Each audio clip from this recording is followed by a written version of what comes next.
വാടോ അവന്റെ ഒരു നാണം.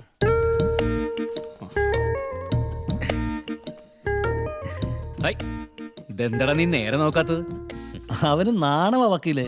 നാണോ? ഇവനോ? എന്തിന്? പ്രേമം. ഒന്ന് പോയ സാറേ. സാറേ ഓ, അന്ന് ഉപദ്രവിക്കണമെന്ന് വിചാരിച്ചിട്ട് ചെയ്തല്ലട്ടാ. ജീവിതകാലം മുഴുവൻ ഇതിനുള്ളിൽ കിടക്കേണ്ടി വരുമല്ലോ എന്ന് തോന്നിയപ്പോ സംഭവം കൈവിട്ടുപോയി. അതൊന്നും സാരില്ല, ഞാനതൊക്കെ അപ്പോഴേ മനസ്സിന് വിട്ടു. സാറേ എനിക്ക് ജാമ്യം കിട്ടില്ലോ അല്ലേ? നോക്കാം.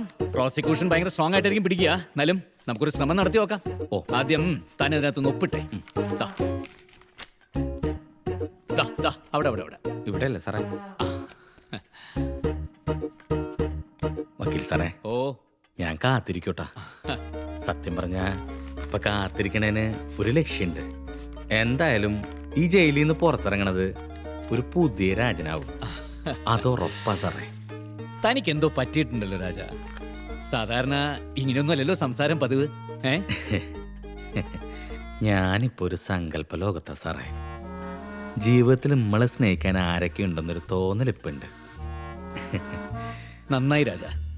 ജീവിതത്തെ മുമ്പോട്ട് നയിക്കാൻ അങ്ങനെ ചില തോന്നലുകൾ ഉള്ളത് നല്ലതാ. അല്ല, ആരപ്പ അങ്ങനെ ഒരാള്? മായ. മായേ? പേര് മാത്രമേ അറിയുള്ളൂ. പക്ഷെ കക്ഷിക്ക് നമ്മളെ പറ്റിയുള്ള ഫുൾ ഡീറ്റെയിൽസ് അറിയാം. നമ്മുടെ കുരുത്തക്കേടുകളെല്ലാം അറിഞ്ഞിട്ട് ഒരാൾ നമ്മളെ ഇഷ്ടപ്പെടാന്ന് വെച്ചാൽ അത് വലിയ ഭാഗ്യമല്ല സാറേ? പിന്നെ മഹാഭാഗ്യ രാജ. പുറത്ത് സന്തോഷത്തോടെ ജീവിക്കുന്നു എന്ന് നാം വിചാരിക്കുന്ന പലരും അത്തരം ഭാഗ്യം ഇല്ലാത്തവരാ. ഇനി ഞാൻ നന്നാവും സാറേ. അവളെനിക്ക് ഒറ്റ കത്തയച്ചിട്ടുള്ളോ? കത്തയക്കലൊക്കെ തുടങ്ങിയ എവിടെ കാണട്ടെ? ഞാൻ അതാരും കാണിക്കില്ല. ജീവിതത്തിൽ അവനവന് മാത്രമായിട്ട് രഹസ്യമില്ലെങ്കിൽ പിന്നെ എന്തൊട്ട് സുഖം സാറല്ലേ? ആ കത്തിന്റെ അവസാനം PS എന്ന് എഴുതിയിട്ടൊരു വാചകമുണ്ട്. പക്വത ഇല്ലാണ്ട് പ്രേമിക്കണവര് പറയും I love you because I need you എന്ന്. പക്വത വന്നിട്ട് പ്രേമിക്കണവര് പറയും I need you because I love you എന്ന്. I need you Raj, I need you. ഞാനങ്ങ് കലങ്ങിപ്പോയി സാറേ. അവളുടെ ഭാഷയിൽ പറഞ്ഞ മണൽത്തരിയോളം ചെറുതായിപ്പോയി സാറേ. സാർ വേഗം എന്നെ ഇവിടെ നിന്ന് പുറത്തിറക്ക്.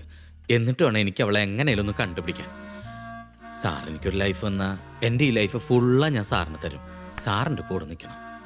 ഞാനുണ്ട് രാജ, ഞാനുണ്ട്. All the best. കൊടുകൈ. ഓ, അടികൈ.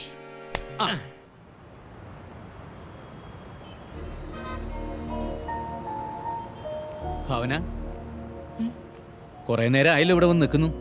എന്തു പറ്റി? വെറുതെ ഇങ്ങനെ.